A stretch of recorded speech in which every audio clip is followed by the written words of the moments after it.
Hi everyone. In the last section, we solved quadratic equations by factoring and setting it equal to 0. We don't always have something that's factorable. In fact, sometimes we don't have to factor because things are simpler. For instance, if you look at what I have on the board, notice there is no b here. There's no b term. There's no single x. There's only an x squared. So rather than try to factor this, what you want to do is you want to isolate that x squared and then undo the x squared by taking the square root of both sides. So this is solving an equation, a quadratic equation, by taking the square root of both sides. So first is isolate this squared. So subtract 10. So we have 4x squared equals 36.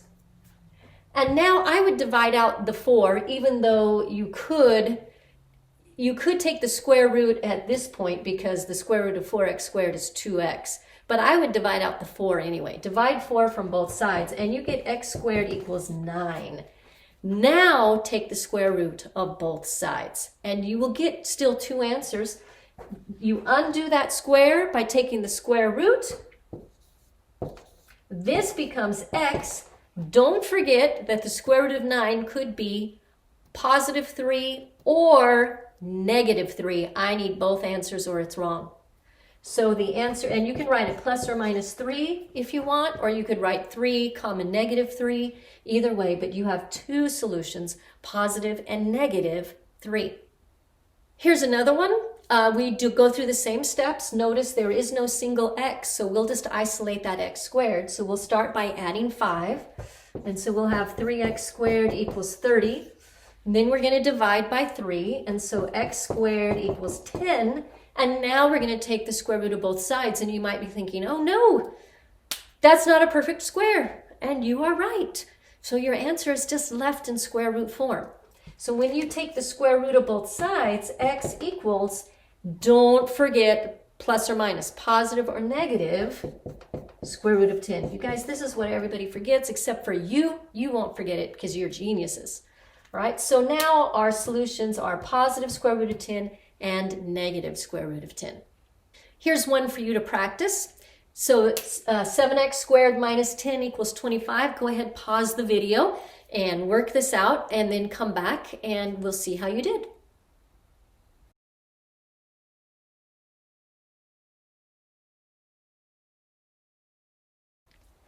Okay, so you should have started by adding 10 to both sides. 7x squared equals 35, then dividing by 7. X squared equals 5, and then take the square root of both sides, not forgetting positive or negative. Square root of 5, did you remember the positive or negative? That's the right answer for this one. Here's another one, 2x squared plus 9 equals 13. This one's your lesson check. So go ahead and do this one. I'm not going to go over the answer. Bring in your answer to class when next time I see you so that I know you watched this video. Okay, you will get problems like this. I apologize. It's a monster, but this is Algebra 2, so we should be expecting some monster problems. This is supposed to represent a window. So you have a rectangular portion, and then you have a semicircle up above it, all of glass. You know that the entire area of glass is 2,766 square inches. You know that the length is twice the width. What is x? What are the dimensions of these windows? So that means you have this rectangle plus this semicircle. Those two areas added together equals that. Solve for x. All right. So here's how you do it. First, you have the area of the rectangle, which is length times height, 2x times x. So that area is 2x squared. Okay, that we've got. This semicircle is not as fun. It's 1/2 of pi r squared, right? Because pi r squared is the area of a whole circle. This is half of a circle. So it's 1/2 of pi times the radius squared. All right, what's our radius? Our radius is half of x. So either x over 1/2 x. So this is 1/2 x or 0.5 x, however you want to deal with that. I'm going to leave it as a fraction. So this is 1/2 x. 1/2 x.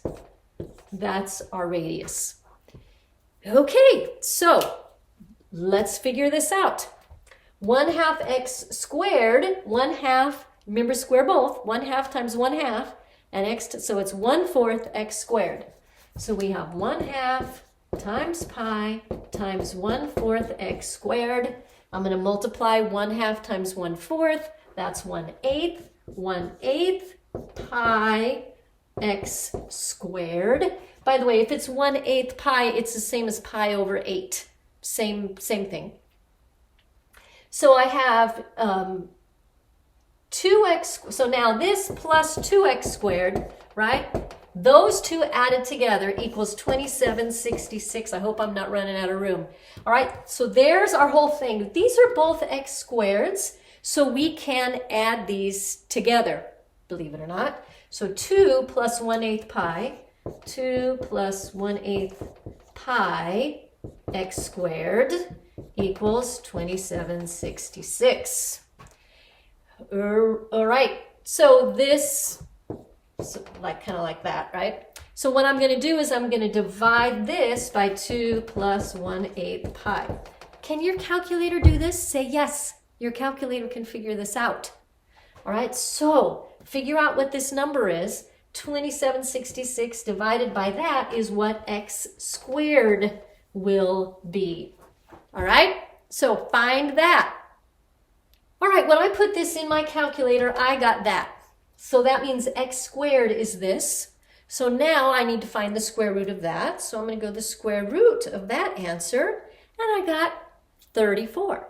So that means my x is plus or minus 34. Nice. So this is 34 and this is 68. Great. Is this plus or minus? Can I have a negative length? No. So in this case, because of this application, it's just 34. And we have solved it. That was gnarly. You will get problems like that. I apologize. Okay, here's another example when we can still take the square root of both sides. And it may not look like that right away. You might look and think that you need to subtract 25 and set it equal to 0, but then you won't be able to factor it if you do that. But if you notice, this is factorable. So what I'm going to do, and it's a perfect square.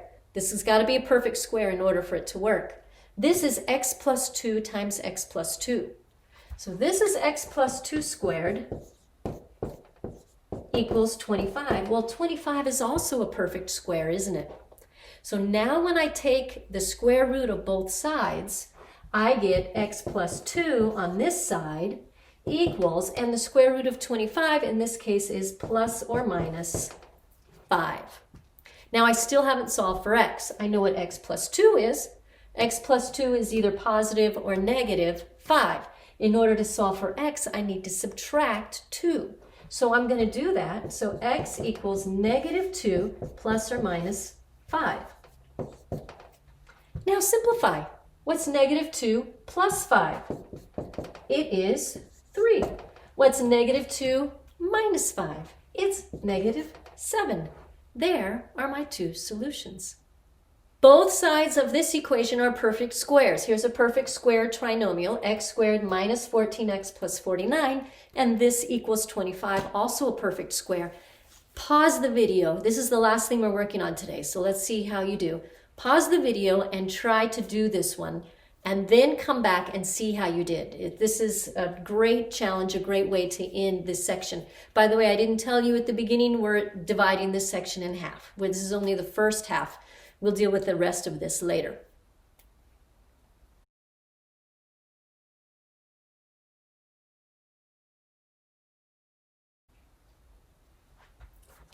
Okay, you should have factored this to be x minus 7 squared equals 25.